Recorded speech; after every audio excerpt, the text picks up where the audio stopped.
Alright, what's good everyone? Welcome back to another video. In this video, I'm going to be asking my wife about her experience using the iPhone 16 Pro as opposed to her Samsung phones that she normally uses and that she's used to. So let's get into it. So the first question I'm going to ask you is, what is your first impression of using the iPhone after so long? Your last iPhone was the iPhone SE, which is basically the iPhone 6S in the 5 body. So what is your first impression? The last time I used an iPhone, it had a button, and I don't understand how this iPhone works. Like, I'm so used to swiping up for the app drawer, back swiping to exit things, or go back on a page and stuff like that. And I feel like everything I do is wrong. It feels very hard to navigate. I'm sure I'll get used to it, but I don't think the way iPhone does it is better by any means.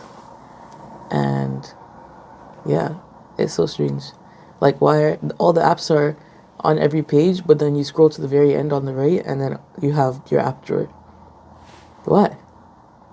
I don't understand.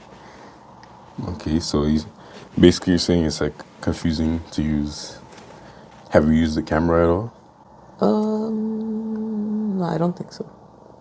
Do you look forward to using the camera? Because that's what iPhones are all about nowadays.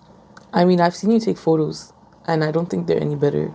Like I talked about when we talked about my Z Fold 6 experience.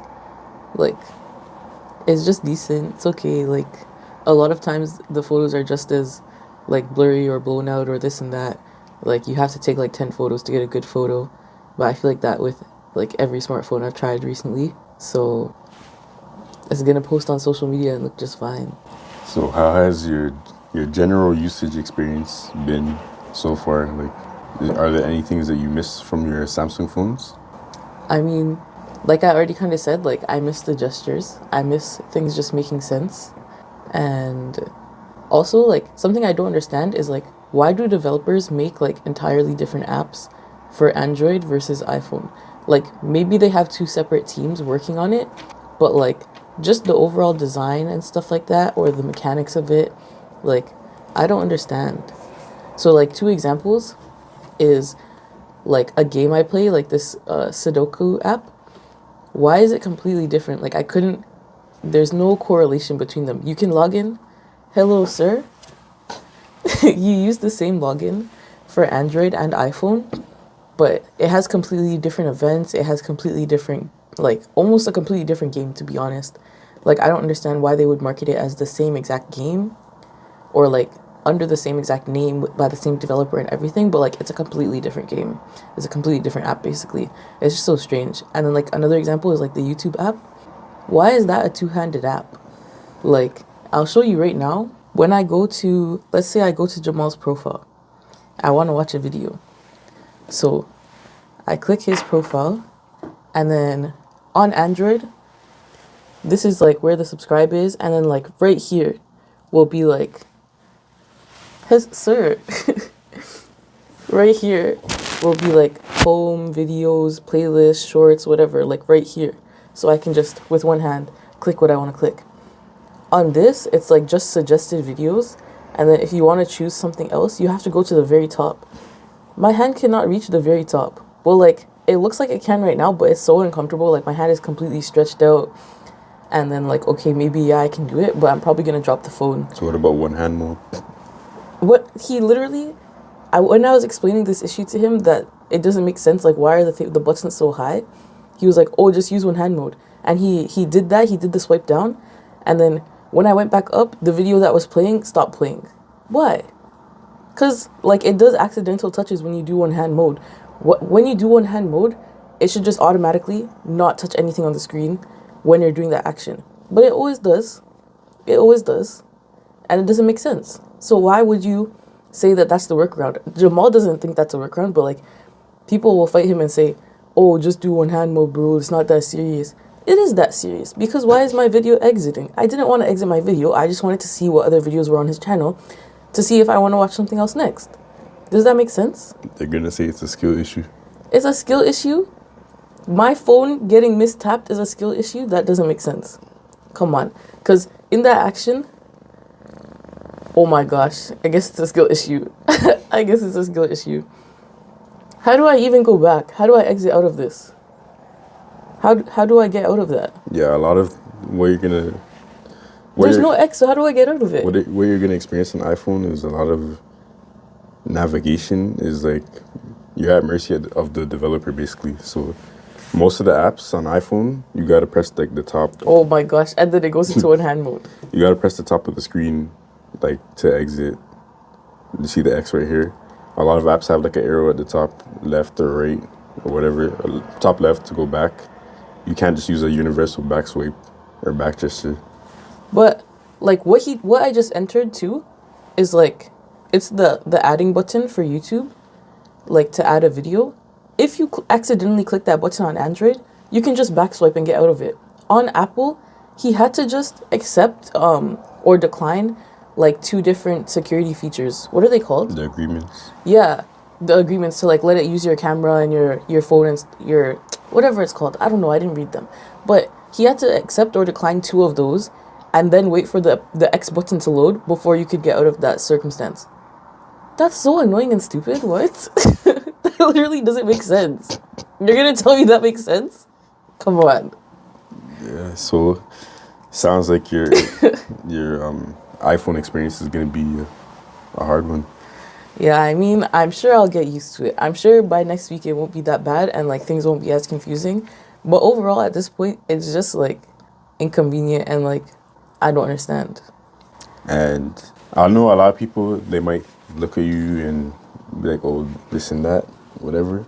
But I just want to let you guys know that my wife is actually not a power user. Like, she uses multitasking on her Samsung devices, but it's mainly for like content consumption and stuff like that, not like productivity or anything. She's not doing anything crazy on her phone normally. So she's not like a power user at all. So she's actually I would say, an average user of smartphones. And this is her genuine experience with the iPhone. So, I don't know. Yeah, like generally the most I do is like play Sudoku while I'm watching a video or like scroll Reddit while I'm watching a video. I really don't do that much.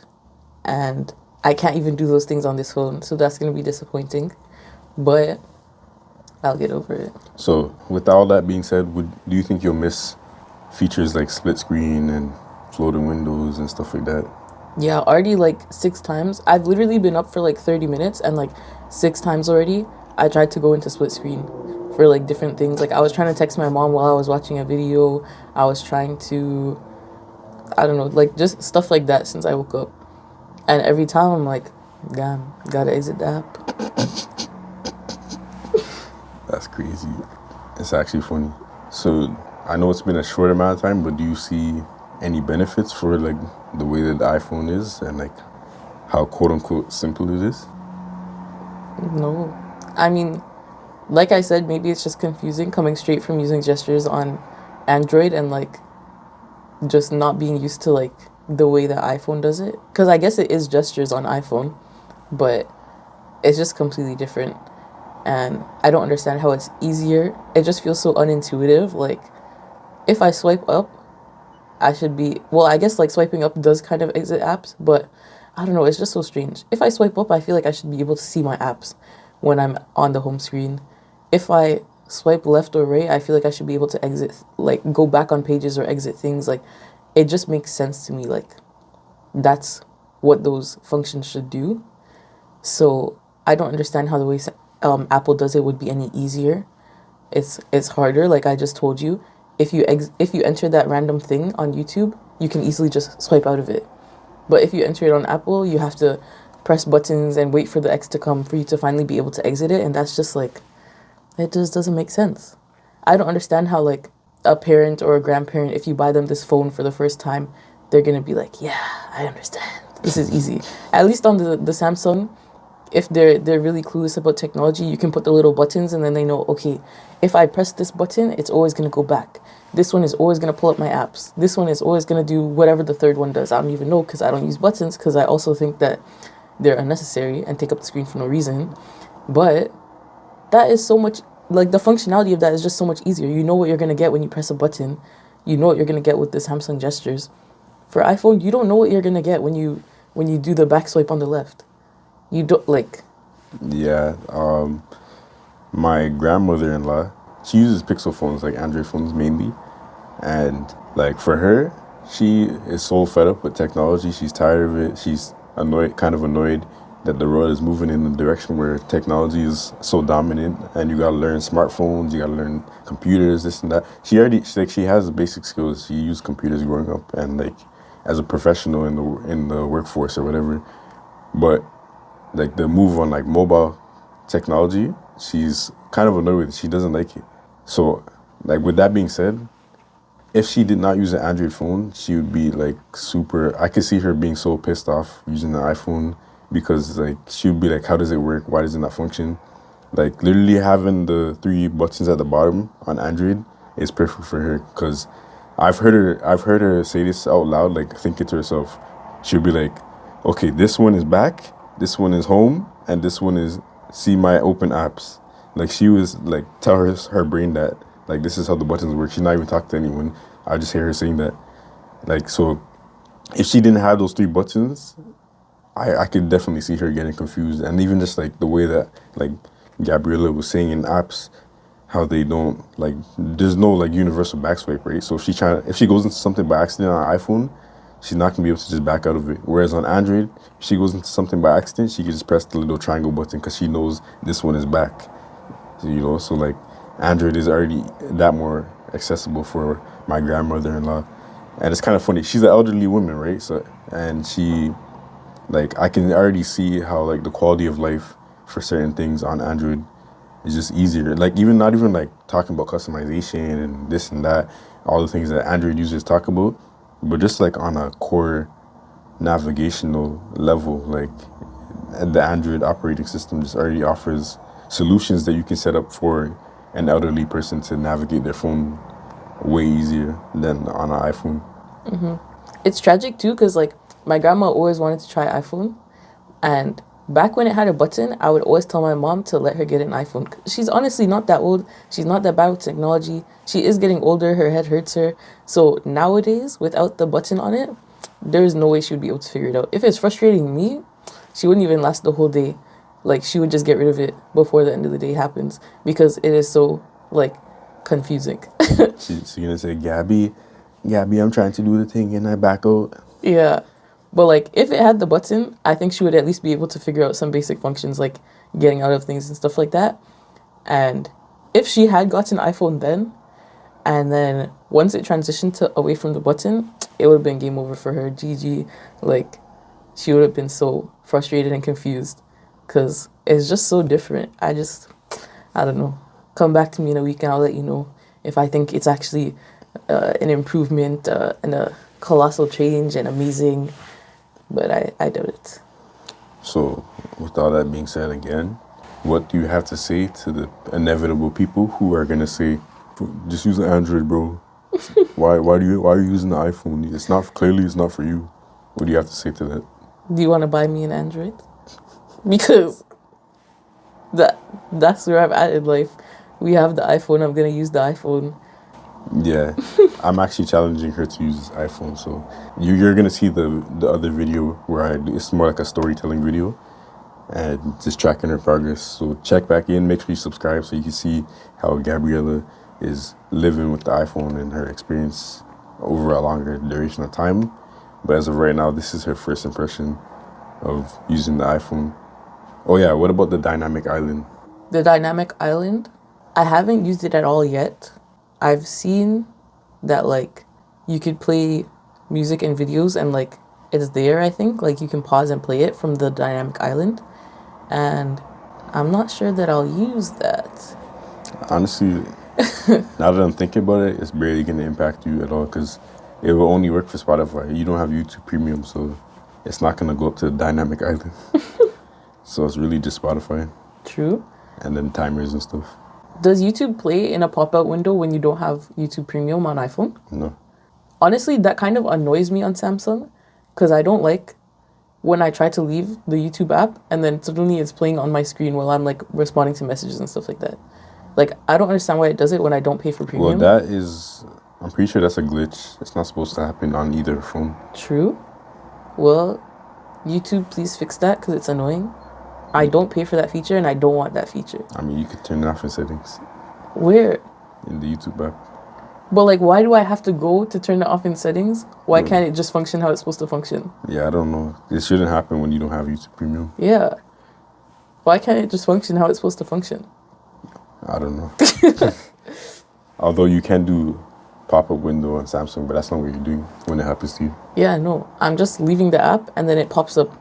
Like how, like, if you're in Netflix and you leave and it pops up. I also don't like when that does it.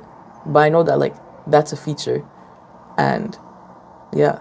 She hates pop-up windows and pop-up whatever. Yeah, I just feel like they're Picture in the way. pictures. They're bothering me. Like, I didn't ask for you to be there. Don't be there. That's funny. So, oh yeah, I didn't even ask you about how it feels in the hand and stuff like that. Any comments on the build quality? It's so heavy. I feel like I could kill someone if I hit them in the head with this. Like, it's so heavy. And my hand cramps a lot from, like, phones being too heavy. But, so I feel like it's going to cramp a lot.